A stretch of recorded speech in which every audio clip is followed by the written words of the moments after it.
ఇక వెంటాడుతున్న సవాళ్లు, కీలక నిర్ణయాలు వీటన్నిటి మీద సమీక్షించేందుకు ఆంధ్రప్రదేశ్ రాష్ట్ర మంత్రివర్గం సమావేశమవుతోంది. రాజధానికి భూసేకరణతో పాటు చంద్రబాబు దావోస్ పర్యటన విశేషాలపై కూడా చర్చించబోతోంది ఏపీ కేబినెట్. ఆంధ్రప్రదేశ్ రాష్ట్ర కేబినెట్ ఇవాళ సమావేశం కానుంది. సర్కారుకు కత్తి మీద సాములో మారిన ఉద్యోగుల పీఆర్సీపై ఈ సమావేశంలో తుది నిర్ణయం తీసుకోనున్నట్లు తెలుస్తోంది. ఉద్యోగులతో భేదాభిప్రాయాలు రాకుండా సబ్ కమిటీ కేబినెట్కు నివేదిక అందజేయనుంది. మంత్రివర్గంలో దాని మీద లోతుగా చర్చించిన తర్వాత పీఆర్సీని ప్రకటించనుంది సర్కార్. ఎంసెట్ నిర్వహణపై కూడా ఏపీ సర్కార్ కీలక నిర్ణయం తీసుకోనుంది.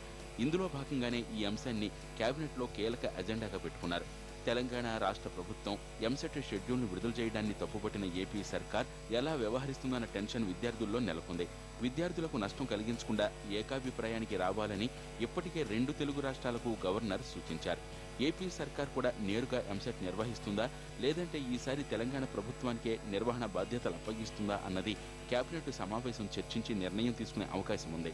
విద్యుత్ ఛార్జీలకు సంబంధించి సబ్సిడీ ఎంత ఇవ్వాలనే దానిపై మంత్రివర్గం నిర్ణయించనుంది. కరెంటు 100 యూనిట్ల లోపు వినియోగించే వారికి ఛార్జీలు పెంచకుండా నిర్ణయం తీసుకోనుంది చంద్రబాబు సర్కార్.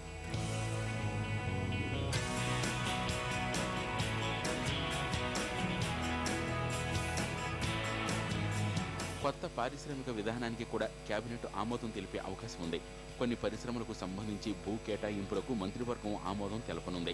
అలాగే పెట్టుబడుల ఆకర్షణే ప్రధాన అజెండాగా సాగిన దావోస్ పర్యటన విశేషాలను కూడా సీఎం చంద్రబాబు మంత్రులకు వివరించనున్నారు. రాష్ట్రంలో విస్తరిస్తున్న స్వైన్ ఫ్లూ అరికట్టేందుకు తీసుకుంటున్న చర్యల మీద కూడా మంత్రివర్గం చర్చించనుంది.